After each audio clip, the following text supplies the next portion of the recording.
Hello students. तो बेटा हमारी बात हो रही थी फंक्शंस पे, और पिछले लेक्चर्स में हम फंक्शन की डेफिनेशंस, ठीक है ना, और क्वेश्चंस ऑन फंक्शनल रिलेशंस, यानी अगर कोई फंक्शन नहीं दिया है उस पे कुछ फंक्शनल रिलेशंस हैं तो हमने कैसे वो क्वेश्चंस सॉल्व किए थे। ठीक है। और बेटा आज हम बात करेंगे, write down, domain and range of function. Domain and range of function. बेटा हमने डोमेन और रेंज की बात रिलेशन में भी किया, ठीक है ना, और लगभग वैसे कुछ डेफिनेशन यहाँ भी है, domain and range of function. ठीक है। आपसे कहा जाए कि बेटा लेट, हम आपसे कहें let f is a function from a to b। आप क्या पढ़ते हो इसे, f is a function from a to b। तो बेटा पहली बात, set A is called domain of the, हम बेटे कहें फंक्शन, ठीक है ना, डोमेन ऑफ द फंक्शन, यानी सेट ए को हम फंक्शन का डोमेन कहेंगे। ठीक है बेटा। सेट बी, राइट डाउन आप, बी इज कॉल्ड बेटा रेंज ऑफ द फंक्शन। ठीक है ना। सेट ए को हम फंक्शन का डोमेन कहते हैं और बेटा सेट बी को हम फंक्शन का रेंज का को डोमेन कहते हैं। ठीक है ना। इज कॉल्ड, अरे यहाँ गड़बड़ हो गया, इज कॉल्ड बेटा को डोमेन। ठीक है ना, दिस इज को डोमेन ऑफ द फंक्शन। ठीक है ना। हम बी को कहते हैं बेटे फंक्शन का को डोमेन। ठीक है।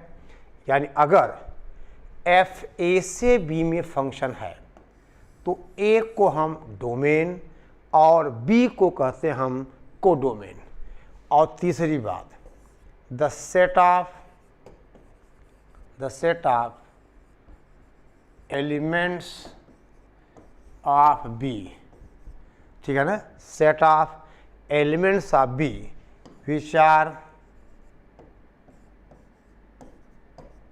which are images of beta elements of A, the set of elements of B which are images of elements of A is called, ठीक है बेटा, रेंज सेट, या सिंपली हम कहें रेंज या रेंज सेट। देखिए, यानी अगर एफ ए से बी में फंक्शन है तो ए को आपने कह दिया डोमेन और बी को बेटे कह दिया को डोमेन, यानी ए को डोमेन और बी को डोमेन, और बी के उन एलिमेंट्स का सेट जो ए के एलिमेंट्स की इमेजेस हैं उनको हमने कह दिया रेंज। ठीक है बेटा। देखिए ध्यान दो बेटा, अगर एफ ए से बी में फंक्शन है तो अंडर एफ ए का एवरी एलिमेंट बी के यूनिक एलिमेंट से क्या होगा, रिलेट होगा। यानी बेटा ए में तो एलिमेंट छूटेगा नहीं और बी में एलिमेंट बेटा छूट सकता है और नहीं भी, छूट भी सकता और नहीं भी। समझ गए ना भाई। आपने कहा कि अगर ऐसा relation which relates every element of A with unique element of B, then that relation is called a function। यानी वह रिलेशन A में किसी एलिमेंट को छोड़ेगा नहीं, A में A के एक एलिमेंट की B में दो इमेज नहीं होंगी, और B में एलिमेंट बेटा रह भी सकता और यानी छूट भी सकता और नहीं भी। अब जैसे देखिए, आप लिख लिया आपने, तो सेट B के केवल उन्हीं एलिमेंट्स का कलेक्शन जो ए के एलिमेंट्स की इमेजेस हैं उनको बेटे क्या कहते हैं हम, रेंज। तो पहली बात बेटा, अगर एफ ए से बी में फंक्शन है तो इसका डोमेन, इसका रेंज और इसका कोडोमेन, ठीक है। अब जैसे देखो, आपसे कहा जाए बेटे फॉर एग्जाम्पल, मान लो बेटा ऐसा है, हम आपसे कहें ये ए है, ये बी है, यहाँ मान लो एक्स वाई जेड और यू है, यहाँ बेटे मान लो पी क्यू आर एस है। आपसे कहा जाए ऐसा, ये बेटा एक फंक्शन है, ठीक है ना, यानी ए से बी में एफ एक फंक्शन है। तो समझ दो बेटा, अब यहाँ पर domain of F is equal to आप कहोगे सेट एक्स वाई जेड और यू, और बेटे यहाँ पर आपसे कहा जाए रेंज ऑफ एफ। तो रेंज का मतलब देखिए, अब बेटे एक्स और वाई दोनों की इमेज क्या है, पी, यानी बी के उन एलिमेंट्स का कलेक्शन, उन एलिमेंट्स का सेट जो ए के एलिमेंट्स की इमेजेस हैं। तो यहाँ आपने कहा पी एक्स और वाई दोनों की इमेज है, क्यू बेटा जेड की इमेज है और आर यू की इमेज है। तो आप कहोगे दैट इज पी क्यू और आपसे कहा जाए आर। ये बेटा एस छूटा हुआ है तो वह रेंज में नहीं आएगा, यानी बी के केवल उन्हीं एलिमेंट्स को लेंगे जो ए के किसी न किसी एलिमेंट की इमेज होंगी, ठीक है बेटा, जो ए के किसी न किसी एलिमेंट की इमेज होंगी, समझ गए। यानी जो एलिमेंट बी में छूट जाएगा वो बेटा रेंज में नहीं आएगा। सिंपल भाषा, सिंपल शब्दों में, ठीक है ना, सिंपल लैंग्वेज में, जो एलिमेंट बी का छूट जाएगा वो रेंज में नहीं आएगा, ठीक है, वो बेटा रेंज में नहीं आएगा, ठीक है। चलिए अब ध्यान दो बेटे, हम बात करें दूसरे एग्जाम्पल की। देखो let A is equal to, बेटा हमने एक सेट कहा दैट इज 1 2 3 4 और 5। अब बेटे कहा जाए b इज इक्वल टू, मान लो -1 1 0, फिर आपसे कहा जाए 2 3 4 5 6 7 और 8, ये बेटा b है। आपसे कहा जाए let f is a relation from a to b defined by f of x is equal to x plus 1 for every x belongs to a। तो पहली बात, क्या यह रिलेशन a से b में बेटा फंक्शन है? इसकी डेफिनेशन क्या है? f of x is equal to X plus 1, जहाँ x एलिमेंट a का है। तो देखो बेटे, अगर f ऑफ x हमारा x प्लस 1 है, इसका मतलब बेटे f ऑफ 1 कितना होगा? f ऑफ 1 2 हो जाएगा बेटा, f ऑफ 2 कितना होगा? 3 हो जाएगा। कैसे? या x को 1 प्लस 1 2, x को 2 दोगे 2 प्लस 1 3, फिर कहा जाए f of 3 is equal to 4 हो जाएगा, फिर बेटा f ऑफ 4 5 हो जाएगा, ऐसे बेटा f ऑफ 5 क्या होगा? 6 हो जाएगा। यानी देखो बेटे, ये सेट A है और यहाँ बेटे हमने कहा ये सेट A है और ये सेट B है।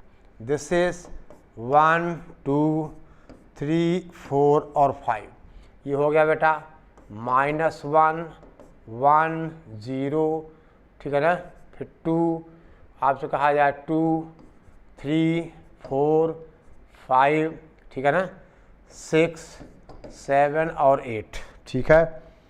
ये हमने कहा बेटा कुछ ऐसा।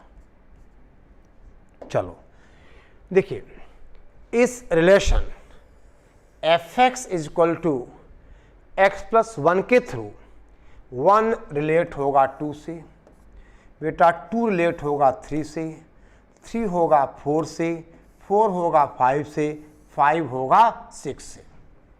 यानी सेट ए का बेटा एवरी एलिमेंट सेट बी के किसी न किसी एलिमेंट से रिलेटेड है, और एक एलिमेंट बेटा एक ही से है, ऐसा तो है नहीं। ए का वन एलिमेंट बी के दो एलिमेंट से है, यानी ए में कोई एलिमेंट छूटा नहीं, और ए का every element is related with unique element of B, यानी this relation is a function. देखो बेटा, अगर हम सेट बी में से, देखो बेटे क्वेश्चन का अच्छा एक पार्ट देखो, और अगर ये फंक्शन बना तो बेटा इस फंक्शन का आप डोमेन बता दो। देखिए आप ध्यान दो बेटा, अब इस फंक्शन का ध्यान दें। देखिए अब यहाँ पे बेटे पहली बात, इसका domain of the function is 1 2 3 4 5, और बेटा आपसे कहा जाए रेंज ऑफ द फंक्शन, यानी जो एलिमेंट्स रिलेटेड हैं 2 3 4 5 और 6। यहाँ बेटा 1 -1 0 और 7 8 रेंज में नहीं आएंगे।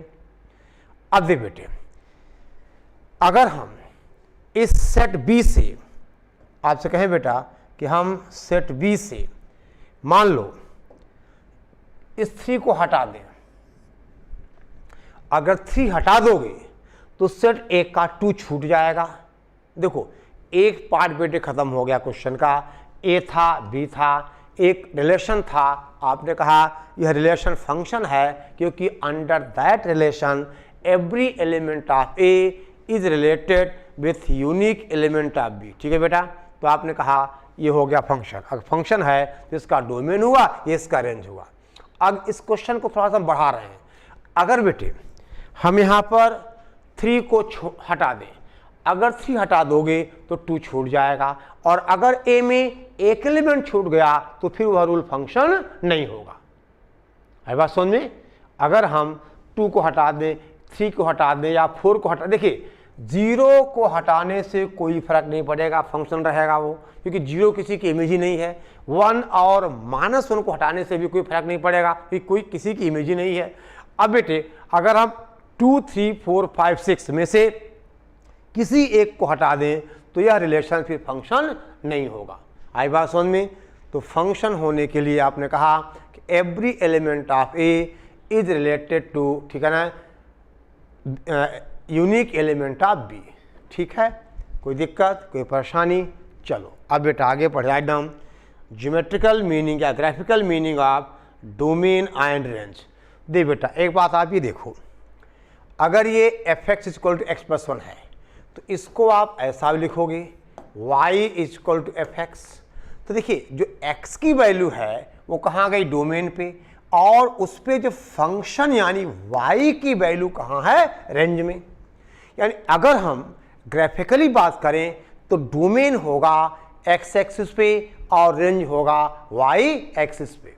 यानी जहाँ तक x एक्सिस पे ग्राफ मिलेगा वो डोमेन, और जहाँ तक y एक्सिस पे ग्राफ मिलेगा वो रेंज। ठीक है, तो समझो बेटे बात को, write down.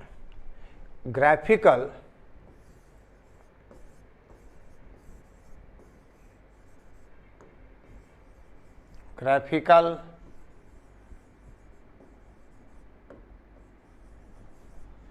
Meaning of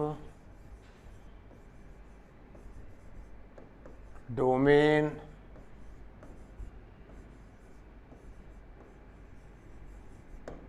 and range. Graphical meaning of domain and range. बेटा डोमेन और रेंज की ग्राफिकल मीनिंग देखो। पहली बात बेटा, अगर हम किसी function y equal to fx की बात करें तो आपने कहा था y equal to fx means x होगा डोमेन और y होगा रेंज। यानी x एक्सिस पे डोमेन, y एक्सिस पे रेंज। मान लो बेटा हम आपसे कहें ये हुआ x एक्सिस, ये y एक्सिस, और हमने कहा ये एक ग्राफ है, ठीक है ना। और देखो यहाँ बेटा आपसे कहा जाए ये यहाँ पर a है, और यहाँ आपसे कहा जाए ए बेटा b है, समझ गए। और देखो अगर ये बंद सर्कल है क्लोज इंटरवल, ओपन है तो ओपन इंटरवल।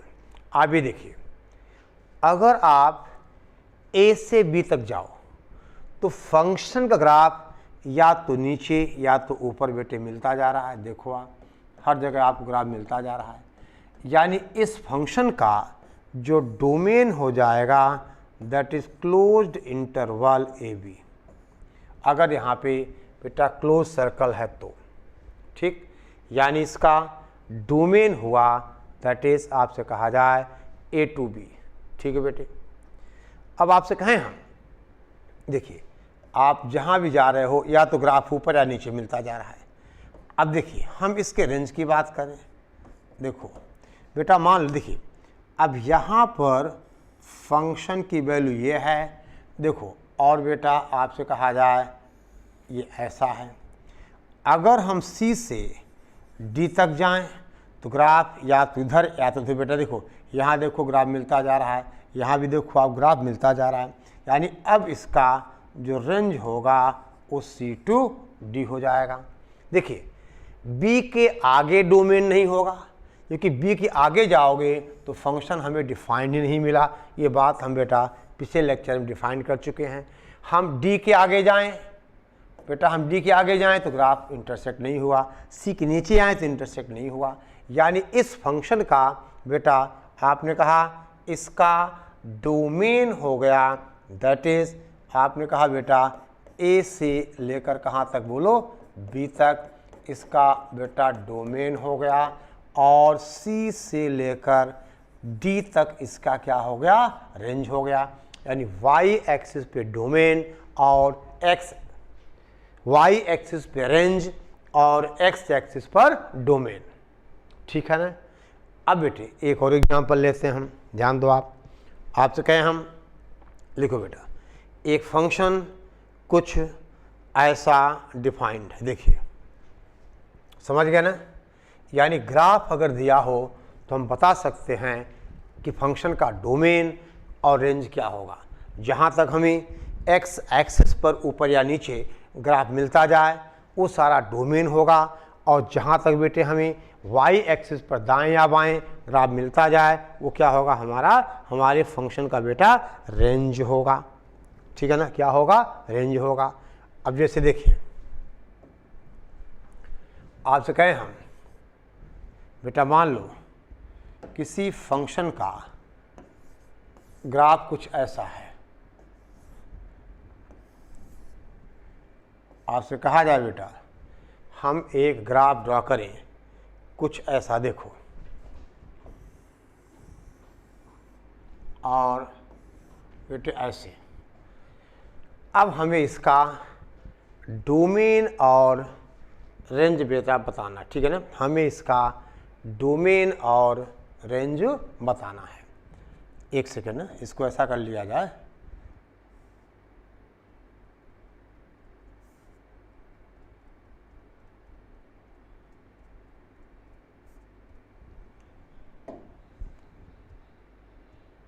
देखिए हम कहे बेटे मान लो ऐसा है ग्राफ, ठीक है ना। चलो अब देखिए मान लो बेटा ये हमने कहा ये A है, ठीक है ना, और यहाँ बेटे हमने कह दिया ये B है। देखो ये पॉइंट C कह दिया और ये पॉइंट बेटा क्या कह दिया हमने, D कह दिया। तो देखिए अब डोमेन का मतलब समझो बेटे, अगर आप बेटा A से B तक चलो तो हमें नीचे ग्राफ मिल रहा है, अब यहाँ से ऊपर मिलना चालू हो गया। यानी A से B तक बेटा एवरी पॉइंट पर हमें ग्राफ मिल रहा है। अब अगर हम B से C की बात करें तो ग्राफ नहीं मिल रहा है, यानी B से C तक जो भी x की वैल्यूज हैं वो डोमेन में नहीं आएंगी। और बेटा फिर हम C से D तक चलें तो हमें ग्राफ ये मिलता जा रहा है। यानी इस फंक्शन का जो डोमेन होगा वो हो गया, देखो बेटे ओपन क्लोज कैसे लगाना है ये आपको दिया रहेगा, किस वैल्यू को ओपन करना है, किसको हमें क्लोज करना है। तो A to B है और यूनियन फिर आपने कहा C2D है। देखिए बेटा, अगर x a से कम होगा तो ग्राफ नहीं मिल रहा है, b और c के बीच में है तो कहीं ग्राफ नहीं मिल रहा है, c से d है तो ग्राफ मिल रहा है, अगर x d से बड़ा है तो नो ग्राफ एग्जिस्टेंस। यानी इसका डोमेन हुआ a to b यूनियन बेटा C to D। ठीक है, अब चलो बेटे इधर देखिए आप, अब आपसे कहा इसका रेंज देखो बेटा, यानी ये पॉइंट आपने कहा इसको बेटे, इसको हम मान लेते हैं। चलो आपसे कहा जाए इसको बेटा, हमने P मान लिया, इस पॉइंट को P मान लिया, फिर आपने देखा कि बेटे यहाँ तक, अरे थोड़ा गड़बड़ हो गया। देखो बेटा, अब आपसे कहा जाए, देखिए दैट इज बेटे, ये देखो इसको हम Q मान लें, तो देखिए जब आप P से Q जा रहे हो तो बेटा आप ग्राफ मिलता जा रहा है। देखो आप P से Q जा रहे हो तो दाएं या बाएं हमें ग्राफ बेटा मिलता जा रहा है। अब देखिए अगेन बेटे समझो बात को, अब ये पॉइंट यहाँ है, यानी आपसे कहा जाए ऐसा बेटा, और फिर हम आपसे कहें देखिए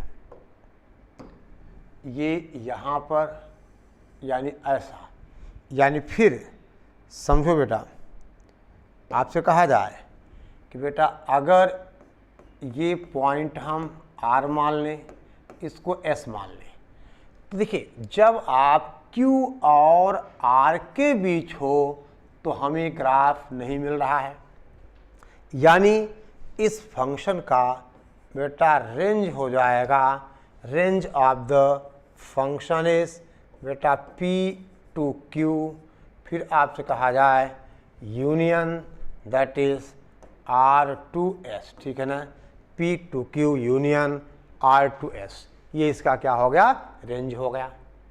देख बेटा अगर हम Q से R की बात करें तो हमें ग्राफ y एक्सिस पे नहीं मिल रहा है। ठीक है ना, ये तो बेटा ग्राफ तो यहीं से था ना, ये तो हमने लाइन ड्रा की, वहाँ पे देखा जाए तो ऐसे ऐसे कर सकते हो आप। ठीक है ना, यानी बेटे अब आप समझ गए कि अगर किसी फंक्शन का हमें ग्राफ दिया हो, हम उसका डोमेन और रेंज बता सकते हैं। अब जैसे आप एक क्वेश्चन लिखिए, राइट डाउन बेटे, इतना आप नोट कर लीजिए।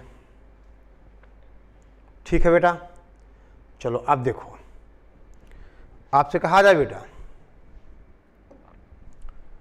फॉर एग्जाम्पल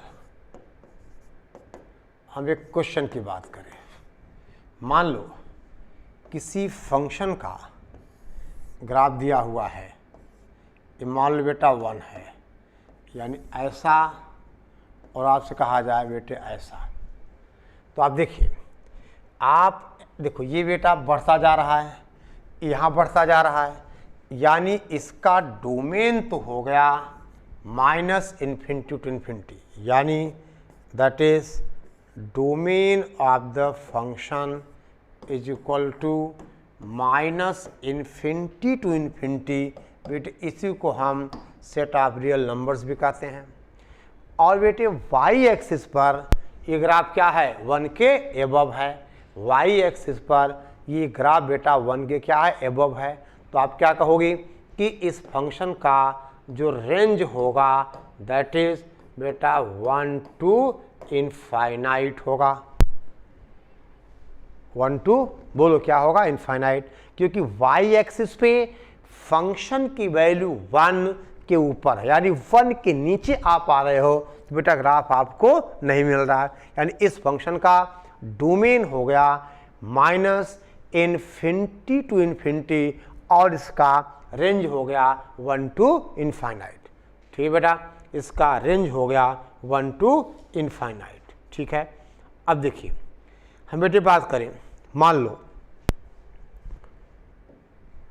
आपसे कहा जाए y is equal to fx is equal to हम कहें बेटा sin x। ठीक है ना, तो आपको sin x का ग्राफ पता है, आप बेटे sin x ग्राफ ड्रॉ करते हो, ये 0 हो गया। यहाँ पे आपने कहा बेटा π/2, ये हो गया पाई और ये हो गया 3π/2 और ये हो गया 2π। दिस इज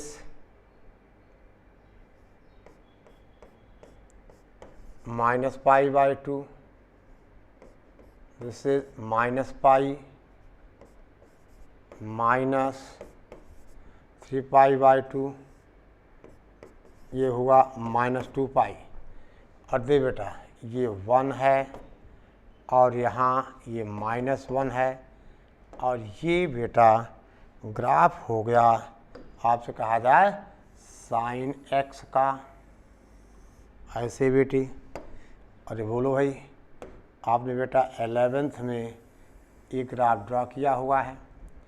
यानी अब देखा जाए बेटा ये आगे बढ़ेगा कुछ इस तरह से, ये बेटे आगे भी जाता आपको पता है कुछ इस तरह से।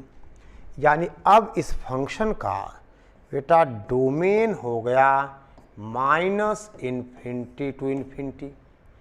और देखिए अब बेटा y एक्सिस पर इसकी वैल्यू आपने कहा ये -1 और ये 1 के बीच। यानी बेटा न तो ग्राफ 1 के ऊपर है और न ही ग्राफ -1 के नीचे है।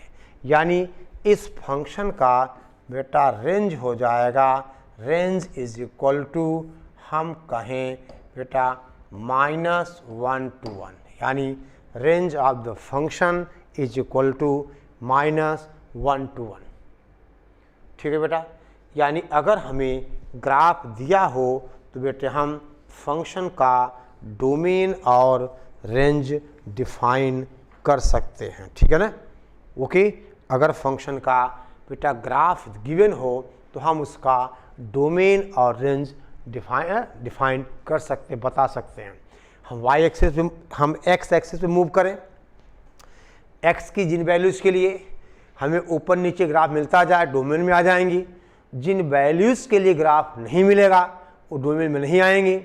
हम y एक्सिस पे मूव करें, जिन वैल्यूज़ के लिए ग्राफ मिलता जाएगा दाएं या बाएं वो क्या होंगे, रेंज में आएंगे। जैसे यहाँ देखो आप 1 के ऊपर ग्राफ नहीं है, -1 के नीचे ग्राफ नहीं है, तो डोमेन हमारा यानी इस फंक्शन का जो बेटा रेंज हुआ वो हो गया -1 to 1। ठीक है ना। और डोमेन हुआ सेट ऑफ ऑल रियल। ठीक है ना बेटा, डोमेन हुआ सेट ऑफ ऑल रियल्स। ठीक है, राइट डाउन। अब बेटे लिखिए domain and range, domain and range of a real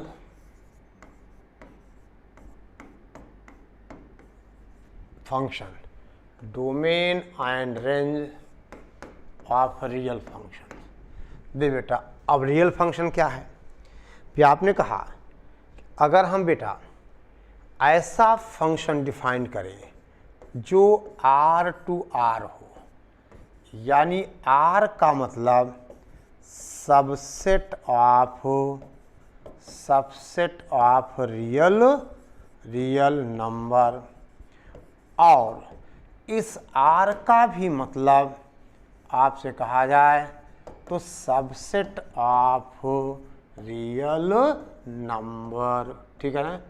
और सबसेट ऑफ रियल नंबर का मतलब any part of number line. हम आपसे कहें ये बेटा नंबर लाइन है, इसका 0 हो गया, इसका बेटे कोई सा भी पार्ट ओपन इंटरवल, या आपसे कहा जाए बेटे यहाँ पर हमने C कह दिया, D कह दिया, क्लोज इंटर, यानी इसका कोई भी पार्ट होगा वो सबसेट ऑफ रियल नंबर होगा। जब हम इस R का पता लगाएंगे डोमेन होगा, और इस R का पता लगाएंगे तो रेंज होगा। यानी आपसे कहा जाए y equal to fx defined होगा तो x डोमेन और y रेंज।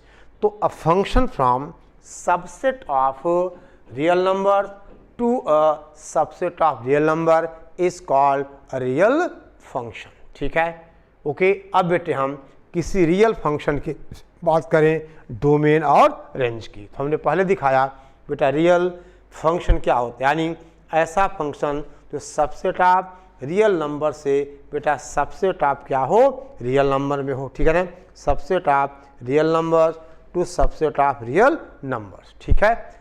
चलो अब देखो बेटे आगे बढ़े हम, ठीक है।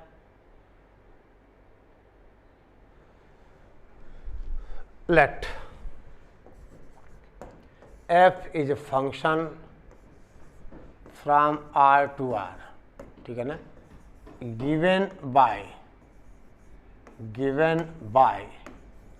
y is equal to fx, ठीक है ना, f is a function from R to R given by y is equal to fx। तो बेटे पहली बात आपसे कहा जाए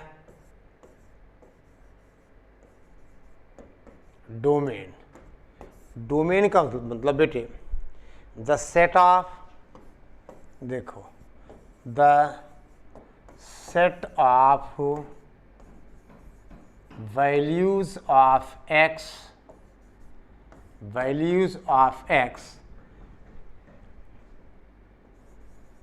देखो बेटा द सेट ऑफ, आपसे बेटे कहा जाए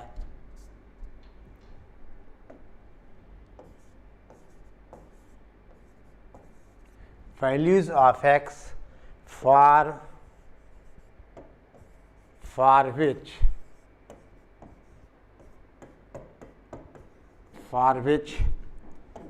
function is defined। देखिए इसे हम डोमेन कहेंगे या डोमेन ऑफ डेफिनेशन कहें, बात एक ही है, डोमेन कहा जाए या डोमेन ऑफ डेफिनेशन कहा जाए, बेटा बात एक ही है, ठीक है ना, हम डोमेन कहें या डोमेन ऑफ डेफिनेशन कहें, ठीक है ना। चलो बेटा the set of values of x for which function is defined. तो डिफाइन का मतलब अगर हम उस एक्स को फंक्शन में पुट करें तो फंक्शन की वैल्यूज रियल और फाइनाइट होनी चाहिए। क्या बेटा, रिपीट करो, डोमेन का मतलब अगर फंक्शन हमारा y is equal to F X है तो बेटे domain means the set of values of x for which function is defined, x की वैल्यू जिनके लिए फंक्शन का डिफाइंड हो। और इस डिफाइंड वर्ड का मतलब हुआ कि अगर हम उस x को फंक्शन में पुट करें तो वो वैल्यू क्या होनी चाहिए, फंक्शन की y की वैल्यू क्या होनी चाहिए, रियल और फाइनाइट, ठीक है बेटा। हम इसको डोमेन या कहीं कहीं बेटा डोमेन ऑफ डेफिनेशन भी होता है, ठीक है ना, एक ही बात है, डोमेन ऑफ डेफिनेशन भी पूछा जाता है, तो बात एक ही है, ठीक है ना। तो बेटा डोमेन मीन्स x की वैल्यूज जिसके लिए फंक्शन क्या हो, डिफाइंड हो, ठीक है बेटा। और यहीं पर आपसे कहा जाए दूसरी बात, हम कहें बेटा रेंज, ठीक है ना, range means the set of values of F X means बेटा y is called range set, यानी the set of values of F X, यानी उस x पर, ठीक है ना, एफ एक्स की वैल्यू क्या होगी, ये क्या होता है, रेंज, ठीक है बेटा। यानी अगर हमें एफ एक्स दिया हुआ है, एक्स को हमने टू पुट किया और y 4 आ गया, तो अब फंक्शन की वैल्यू हो जाएगी कितना, 2 जाएगा डोमेन में और 4 जाएगा रेंज में। तो बेटा रेंज का मतलब the set of values of x for which function is defined is called बेटा रेंज ऑफ द फंक्शन, ठीक है ना, is called range of the function, ठीक है, द सेट ऑफ, ठीक है ना। देखो तो बेटे डोमेन का मतलब अगर y is equal to F X function है तो x की वैल्यूज जिसके लिए फंक्शन डिफाइंड हो, अब डिफाइंड के लिए बेटे आपको अलग अलग तरह के फंक्शंस हैं, उनकी डिफाइंड कंडीशंस हैं, वो हमें दिखाना पड़ेगा, ठीक है ना। तो domain means the set of values of x for which function is defined। और उन डिफाइंड x पे जो fx की वैल्यू होगी यानी जो y की वैल्यू होगी वो क्या होगा, रेंज होगा। देख बेटा, अब आपसे कहा जाए फॉर एग्जाम्पल, हम आपसे कहें एक बेटा question, find the domain and range of the function fx is equal to हम बेटे कहें एक्स स्क्वायर प्लस मान लो 5। बेटा पहली बात, एक नोट आप चाहो तो लिख लेना। आपसे कहा जाए domain of a polynomial function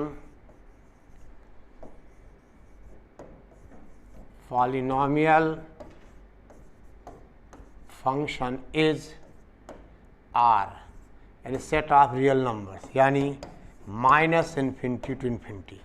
यानी अगर फंक्शन बेटा पॉलिनोमियल है तो उसका डोमेन होगा सेट ऑफ रियल नंबर्स, यानी polynomial function is defined for all x. ठीक है बेटा, polynomial function is defined for all x. ठीक है, अब देख बेटे, इसका मतलब जो एक क्वेश्चन दिया हुआ हमारा, ठीक है ना, इस फंक्शन का डोमेन क्या होगा, ये माइनस इन्फिनिटी टू इन्फिनिटी यानी सेट ऑफ रियल नंबर्स होगा। और देखो, क्योंकि बेटा आप एक्स को कुछ भी दोगे, एक्स स्क्वायर प्लस 5 हमेशा क्या आएगा, एक रियल नंबर आएगा, फाइनाइट नंबर आएगा। एक्स को 1 दोगे 2 दो, ठीक है ना। अब बेटे इसका रेंज क्या होगा, रेंज ऑफ द फंक्शन। देखिए अगर आप x को 0 दोगे तो वैल्यू 5 आएगी, बेटा 1 दोगे 6 आ जाएगी, यानी ये वैल्यू 5 से नीचे कभी नहीं आएगी, 5 या उससे बड़ी। ठीक है बेटा, यानी इसका जो रेंज होगा वो बेटे हो जाएगा 5 टू इनफाइनाइट। हम चाहें, देखो बेटा, हम इसके ग्राफ की भी बात कर सकते हैं। कैसे, देखो देखिए भाई, y इक्वल टू हमारा है एक्स स्क्वायर प्लस 5, यानी यह एक पैराबोला बनेगा X square equal to Y plus 5, यानी x square equal to 4ay का फॉर्म, जिसका वर्टेक्स होगा, बोल बेटा वर्टेक्स होगा 0,5, अपवर्ड ओपन होगा, यानी आपसे कहा जाए ये 0 है, यहाँ बेटा 0,5 है, ये ग्राफ कुछ ऐसा होगा। तो आपने कहा कि ये बेटे पॉइंट क्या है, 5 है, तो ग्राफ 5 के बेटे क्या है, बोलो ऊपर है, यानी आपने कहा ये इसका रेंज हो जाएगा। ठीक है ना, जब आप 5 के नीचे आओगे तो ग्राफ आपको नहीं मिलेगा, यानी इस फंक्शन का बेटा रेंज हो गया 5 टू इनफाइनाइट। समझ गए, यानी domain is set of all reals और बेटा रेंज इज आपसे कहा जाए कि domain is set of all reals और रेंज इज क्लोज्ड इंटरवल, आपसे कहा जाए 5 टू इनफाइनाइट। ठीक है बेटा, क्लोज्ड इंटरवल 5 टू इनफाइनाइट। समझो बेटे बात को, आपने कहा था कि अगर y equal to fx function है तो डोमेन का मतलब set of values of x for which function is defined. आप समझ गए, यानी हम उस x को फंक्शन में पुट करें तो values must be real and finite. यानी बेटा अब हमें दिखाना होगा कि कब हमारे मैथमेटिकल ऑपरेशंस डिफाइंड नहीं होते हैं और कब डिफाइंड होते हैं। ठीक है ना, कब बेटा डिफाइंड नहीं होते हैं और कब डिफाइंड होते हैं। ठीक है, तो राइट डाउन नोट दे बेटा। पहली बात बेटे, अगर एफ एक्स हमारा बेटे अंडर रूट जी एक्स हो, तो इसको डिफाइन होने के लिए आप क्या कहते हो, जी एक्स इज ग्रेटर और इक्वल टू 0। यानी अगर हमें कहीं ऐसा सवाल मिला कि F X is equal to under root ji X, तो बेटा इसको डिफाइन होने के लिए जी एक्स मस्ट बी ग्रेटर और इक्वल टू 0। समझ गए बेटा, G x must be greater और इक्वल टू 0। अब जैसे फॉर एग्जाम्पल हम आपसे कहें बेटा F of X is equal to, मान लो लिखा है अंडर रूट एक्स माइनस 5।